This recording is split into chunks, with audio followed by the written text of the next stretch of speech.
What's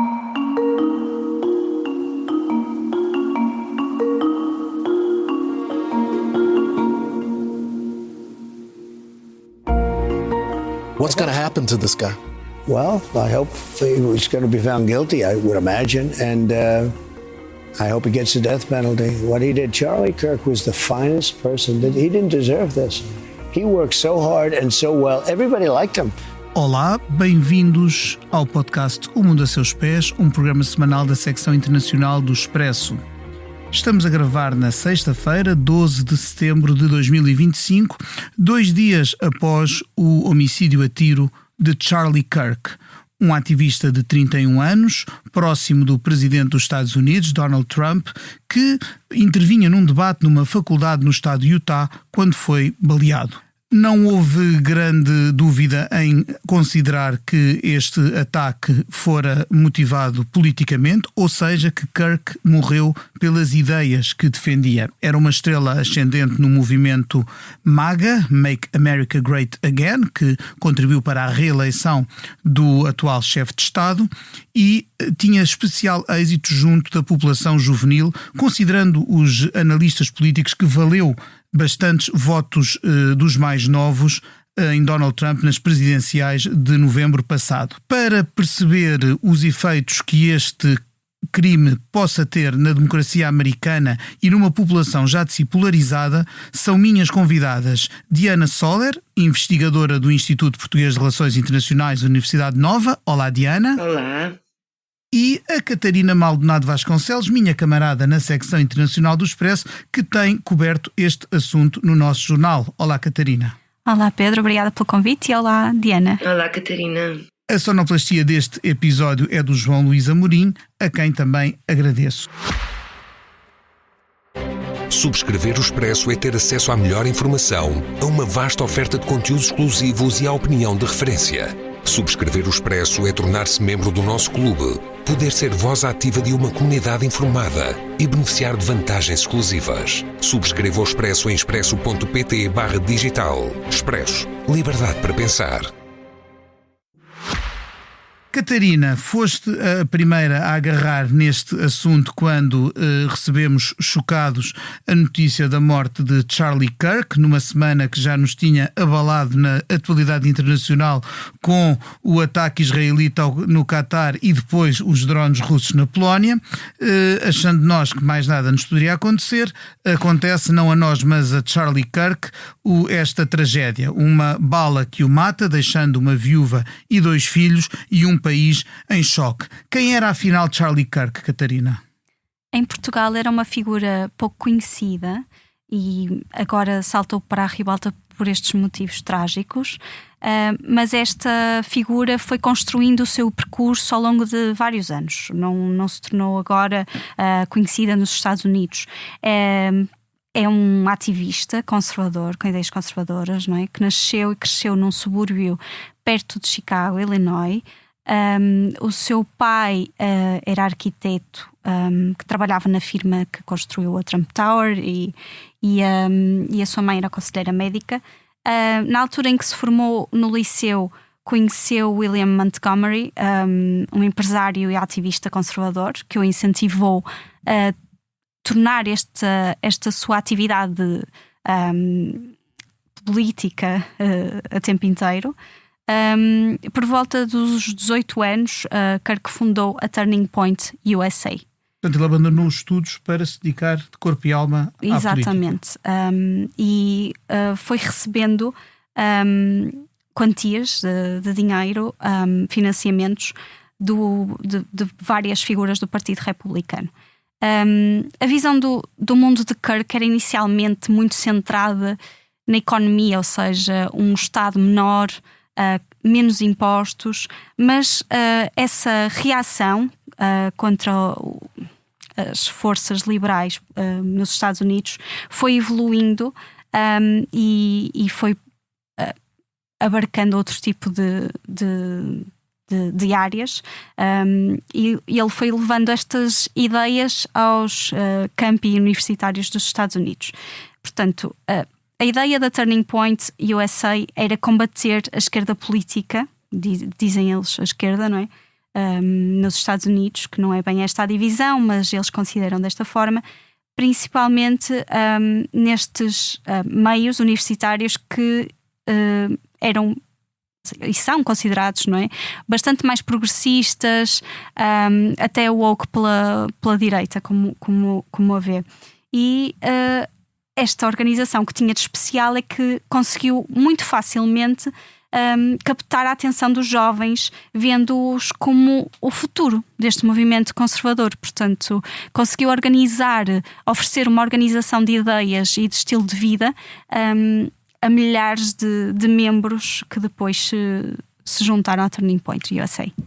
Este apelo aos jovens, Diana, é algo que teve importância possivelmente na reeleição de Donald Trump, 4 anos depois da derrota face a Joe Biden em 2020. Portanto, Trump, viu-se na análise pós-eleitoral que conquistou, junto de segmentos que lhe eram geralmente desafetos, votos que de facto foram decisivos. E a juventude, a melhoria do seu desempenho eleitoral junto do eleitorado mais jovem terá sido decisiva.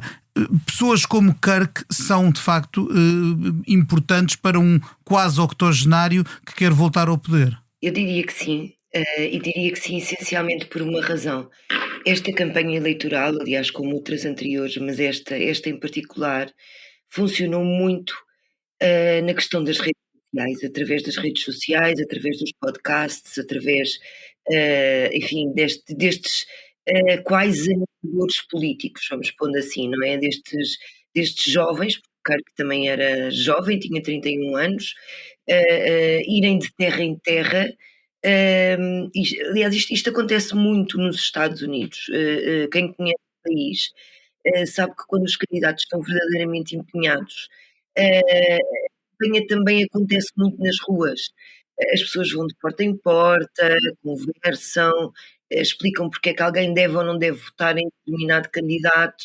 E essa campanha de proximidade, que não é necessariamente feita pelo candidato, mas pelos seus surrogates, como costuma dizer, tem bastante influência. E o ter aparecido enfim, não era só Kirk, mas um grupo significativo de pessoas jovens, no fundo querendo passar a mensagem política de Donald Trump e adequando-a, evidentemente, a um público mais jovem, teve com certeza importância significativa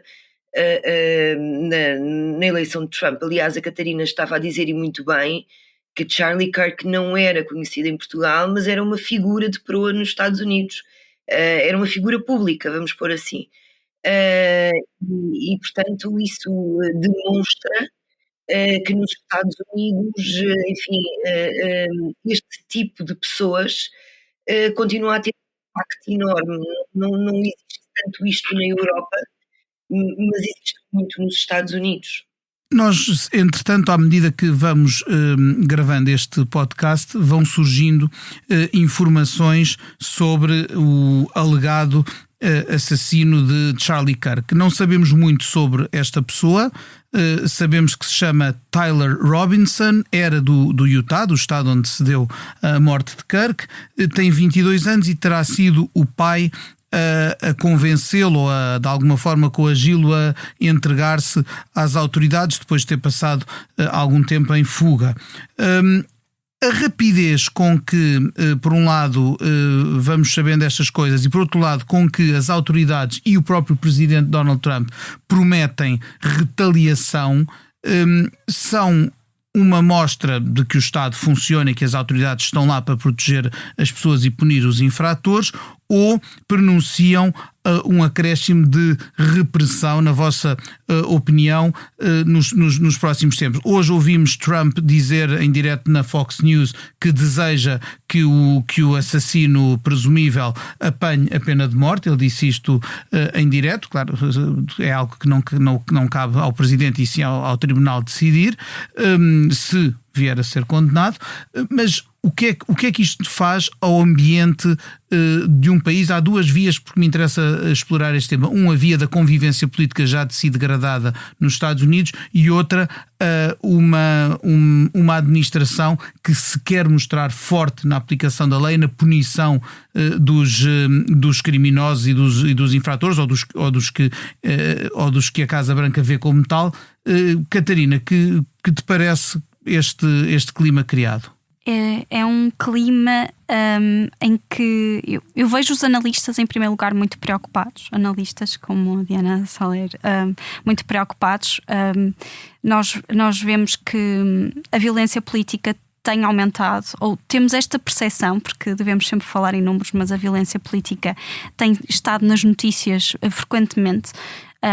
Que é algo que é incompatível com a democracia, mas temos vindo a ver esta escalada.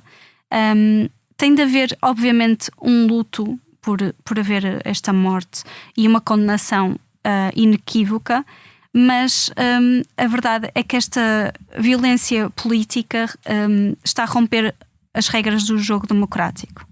E é importante irmos à origem disto e como é que isto começa. A origem disto, além de, enfim, podemos até ir a razões mais filosóficas, mas na verdade começa com o 6 de janeiro de 2021, em que as regras do jogo foram vergadas. E vemos cada vez mais uma política espetáculo que, no fundo, premia a indignação e uma radicalização algorítmica, ou seja, a radicalização é promovida pelos algoritmos e pelas redes sociais, que amplificam muito rapidamente o risco. Os boatos e as teorias da conspiração também têm aumentado largamente após o crime, e para isso contribuiu o facto de haver este vídeo que circula nas redes sociais, que o está a catapultar para uma posição de mártir, e o próprio Donald Trump usa essa palavra de mártir.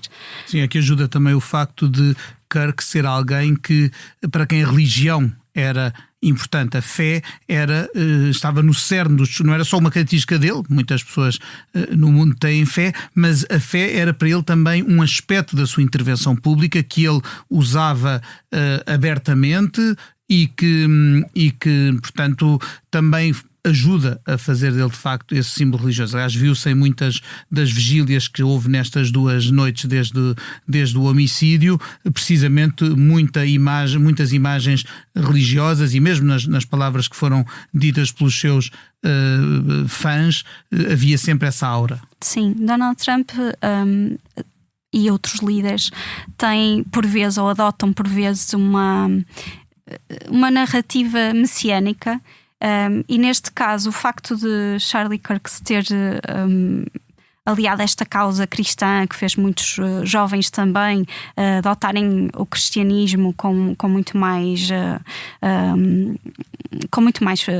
intensidade, no fundo ajuda a criar um ambiente informacional que é multiplicador de risco, porque nós vimos que há uns meses houve um assassinato da congressista Melissa Hortman, de Minnesota, a 14 de junho de 2025, e teve um forte impacto interno, com o suspeito foi detido, mas teve menos projeção internacional, o que nos diz alguma coisa sobre a importância neste momento de figuras como Charlie Kirk, não só porque há uma diferença de notoriedade nacional, mas também a existência de imagens virais e um contexto de ciclo noticioso que é arrebatador.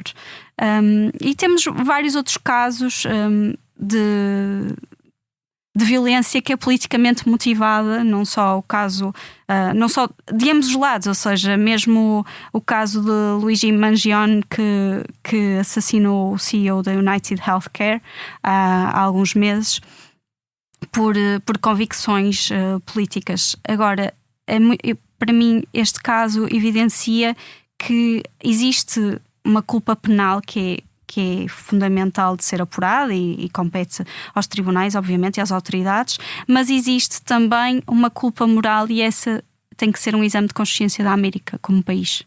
Eu ia pegar nisto que a Catarina estava a dizer, porque de facto, embora a cada crime destes ou a cada ato violento destes que acontece, o lado que é vítima apressa-se a culpar o outro. Nós vimos nas últimas 48 horas Trump, entre outras figuras, dizerem que isto foi a esquerda radical que matou Charlie Kirk, sem nós sabemos absolutamente nada de momento sobre as convicções políticas do homem que alegadamente disparou. Mas foi logo feita essa leitura, assim como noutros casos em que as vítimas eram do Partido Democrata ou da esquerda, ouvimos culpar a retórica trumpista em relação a isto. Estamos a falar de um presidente que disse que poderia ser eleito depois de matar alguém à luz do dia na Quinta Avenida de Nova Iorque. Agora, para lá deste ping-pong de culpas que me parece pouco interessante, Diana, isto é transversal, certo? Isto traça o retrato de uma América onde o adversário político, em vez de ser visto, como era há umas décadas, como alguém que tem convicções erradas, mas talvez propósitos tão bons como os meus de fazer bem ao país e ao povo, passa a ser visto como um malandro, um malvado, alguém que se desumaniza quase, que se retrata, a gente descreve-o como um monstro e como tal também se torna mais legítimo eliminá-lo, deixa de ser visto pelo adversário como uma pessoa, aliás, deixa até de ser visto como um adversário, passa a ser visto como um inimigo. Que riscos é que há numa América assim? O que é que o assassínio de Kirk nos diz sobre os perigos desta América polarizada? E quem diz América diz outras paragens. Pedro, eu acho que tu descreveste muito bem aquilo que se está a passar nos Estados Unidos da América, não é? A polarização é de tal forma grande e é uma polarização em que nenhum dos lados, e isto é importante, nenhum dos lados subscreve as ideias liberais, o credo liberal, o liberalismo cívico, que no fundo foi a cola que fazia isso com que tu dizias, que é, por muito que as pessoas possam discordar, primeiro, querem todas o bem comum e segundo, podem se entender, cedendo um bocadinho aqui e um bocadinho ali.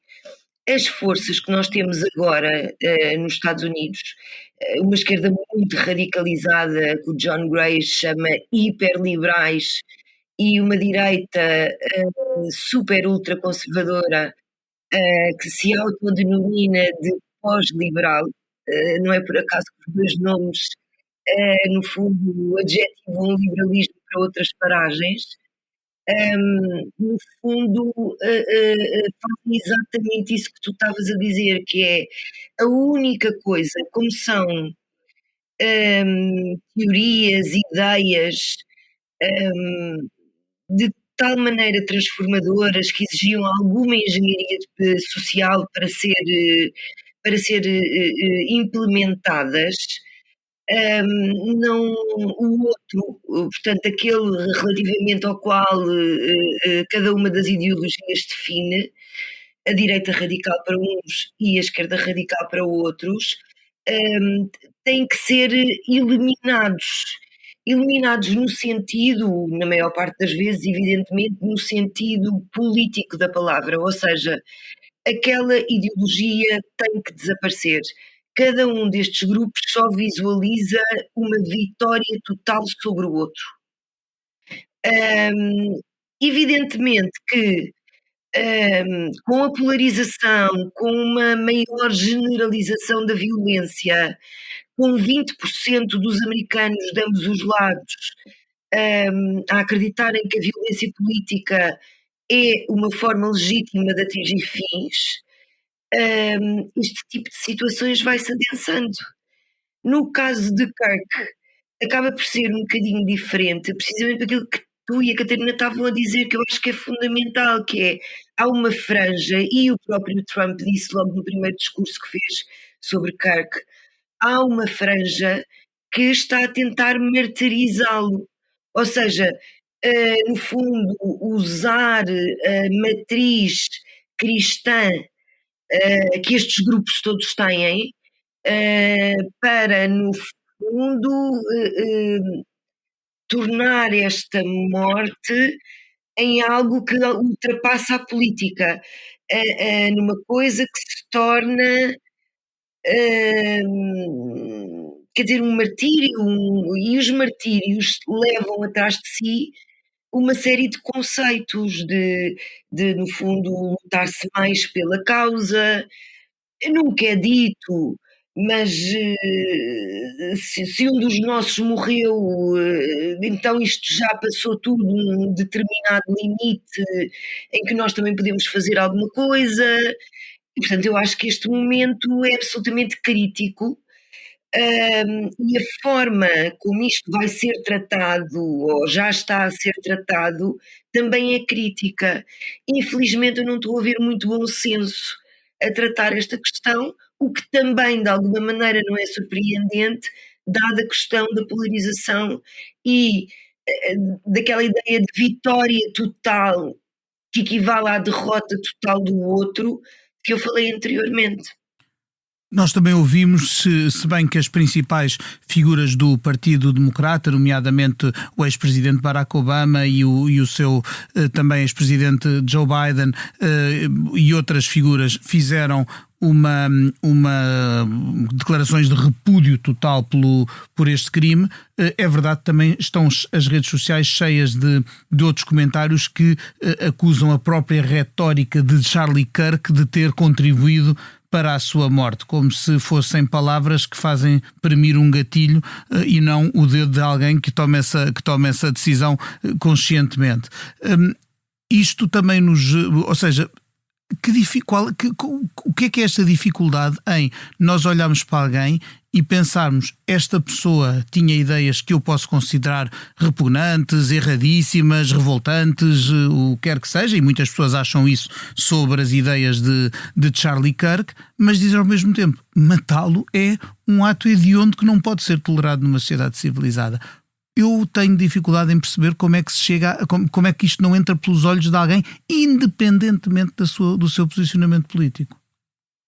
É uma boa ideia. Eu acho que vocês têm vindo os dois, a Diana e o Pedro, a falar sobre ela, e de facto, com Donald Trump, as campanhas eleitorais passaram a basear-se na mensagem de que não se pode coexistir com pessoas que votaram de forma diferente da nossa. E portanto o próximo passo lógico é: se não posso conviver com estas pessoas, eu devo desrespeitar as regras para as aniquilar. E a invasão do Capitólio em 2021 foi o apogeu desse ambiente bastante insalubre, na minha opinião.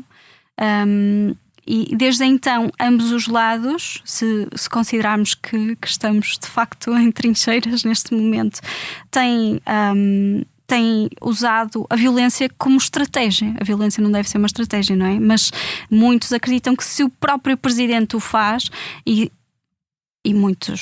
há franjas que o veem quase como um ungido de Deus, não é? E se, portanto, se um homem ungido... E mesmo para as que não o veem como um ungido, há sempre uma legitimação das coisas quando é alguém que tem um cargo, eleito para um cargo em democracia, que o diz, não é? Eu por exemplo, olho para a volta de Trump ao poder em 2024 quase como uma legitimação póstuma dos atos que ele teve, a meu ver, contra a democracia americana, ao, por exemplo, fomentar o 6 de janeiro.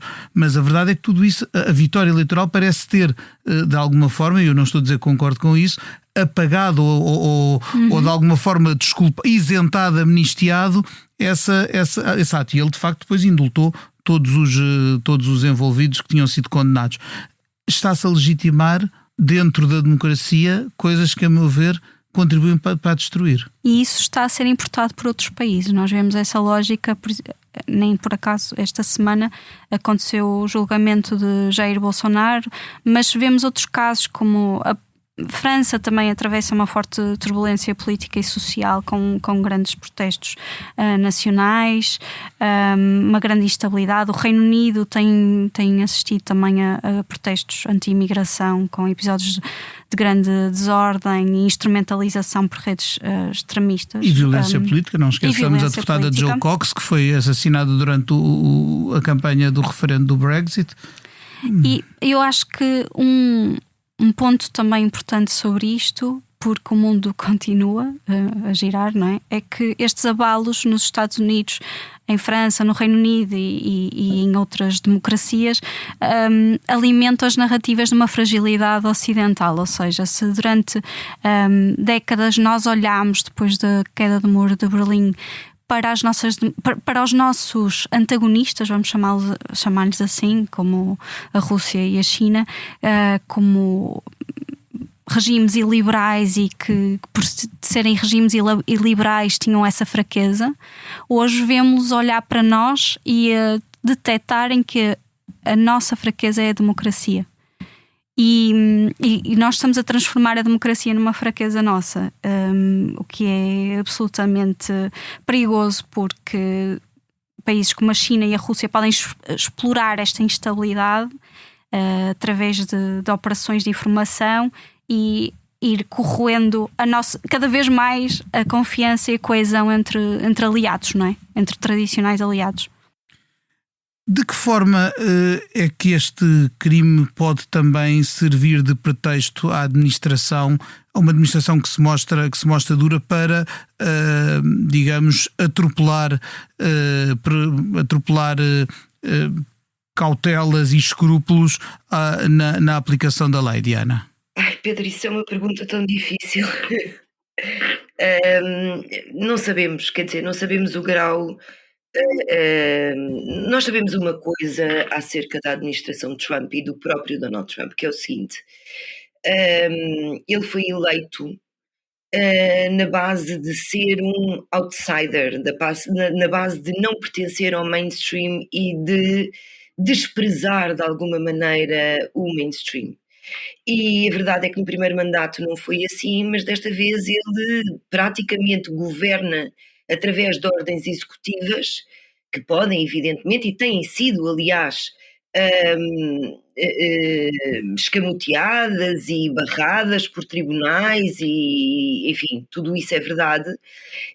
No entanto, a própria base da sua candidatura é uma base de grande ausência de respeito e de auto-obrigação de se reger pelas instituições. E, portanto, isto agora é uma especulação, porque eu ainda não quer dizer, temos que ver as coisas que vão passar com o tempo, o que vai passar com o tempo, mas por maioria de razão, uma pessoa que diariamente não tem um grande respeito institucional, quando acontece algo excepcional, que é o que este crime é, e é assim que ele está a ser visto pela, pela administração de Trump e pelos conservadores, então, enfim, o que seria lógico é que não houvesse muitas barreiras a não, enfim, a não respeitar a lei e até, enfim, aglomerar poder para si.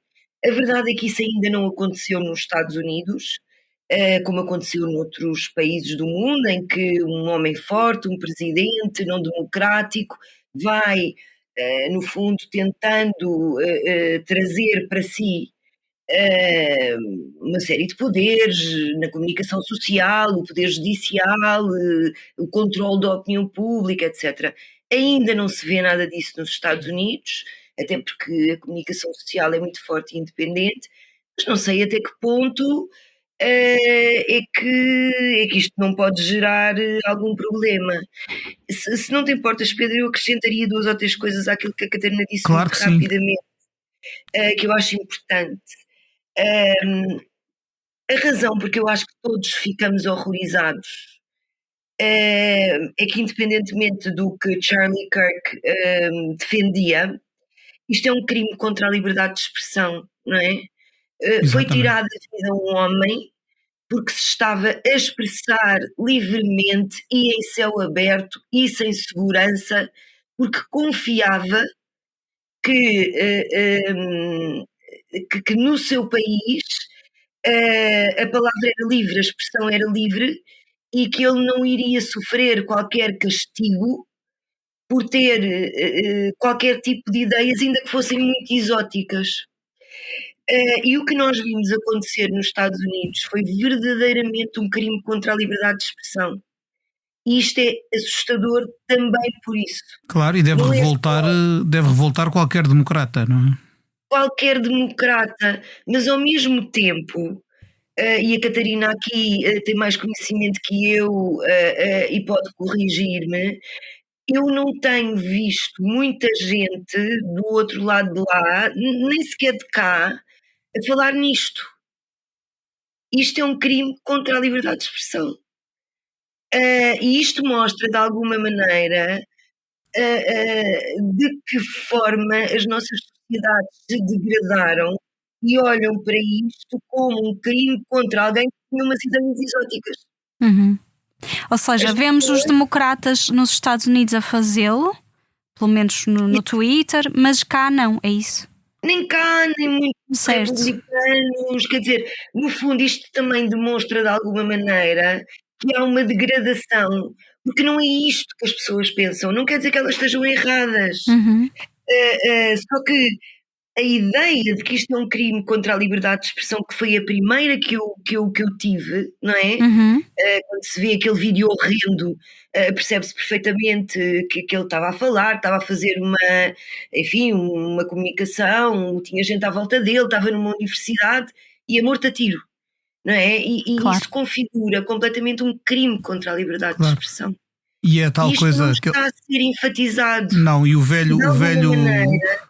o velho teste do algodão à liberdade de expressão, que é precisamente nós defendermos esse direito para aqueles de cuja ideia discordamos. E esse é que é o grande teste do algodão. Exatamente, e é isso que eu queria, era aí que eu queria chegar.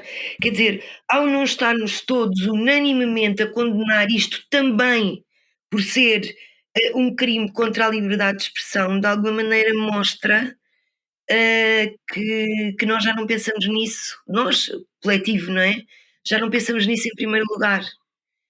E isso para mim é um dos sinais mais preocupantes de todos relativamente à saúde das democracias.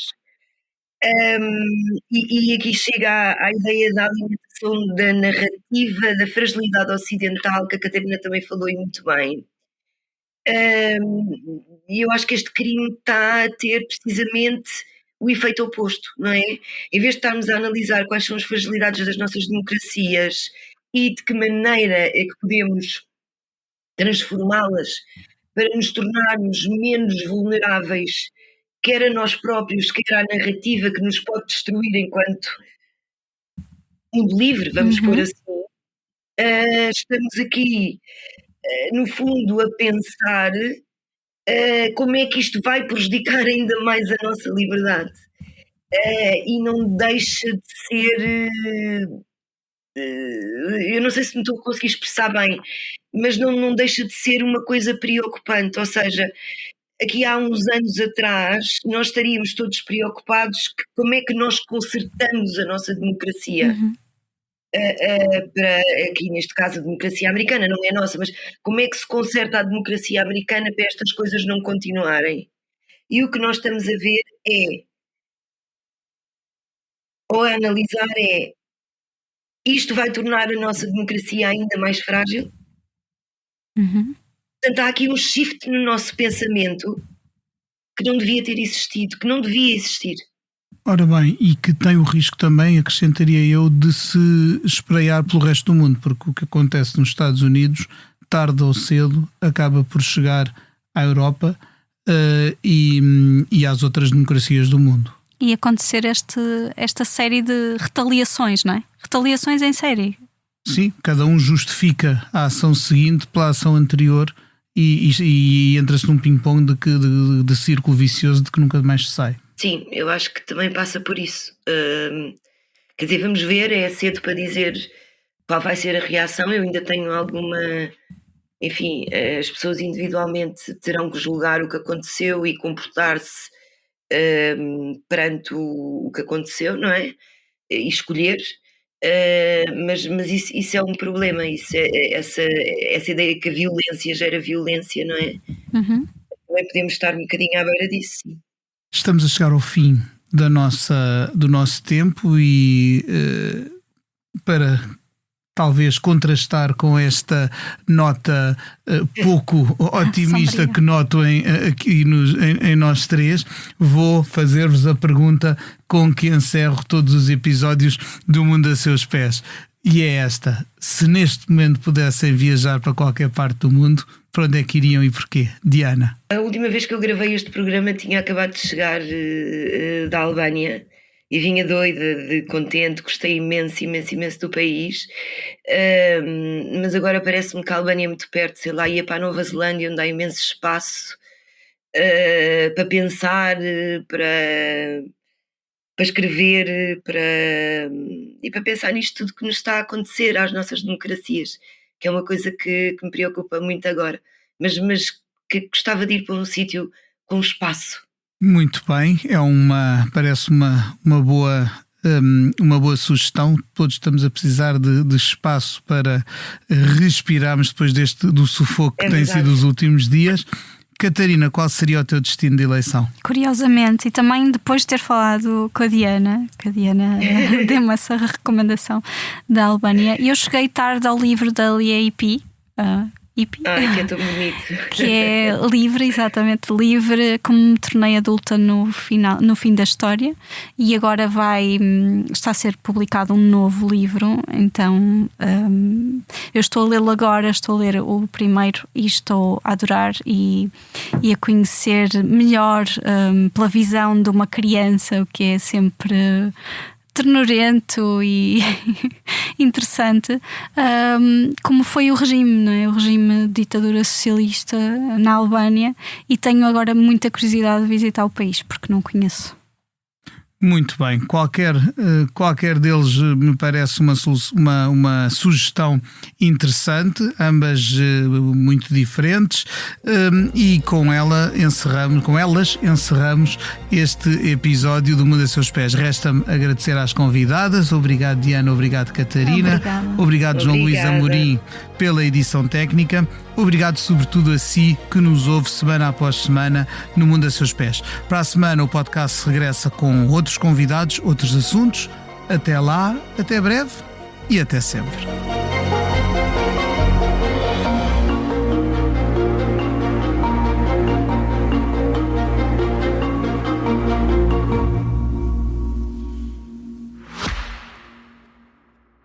Subscrever o Expresso é ter acesso à melhor informação, a uma vasta oferta de conteúdos exclusivos e à opinião de referência. Subscrever o Expresso é tornar-se membro do nosso clube, poder ser voz ativa de uma comunidade informada e beneficiar de vantagens exclusivas. Subscreva o Expresso em expresso.pt/digital. Expresso. Liberdade para pensar.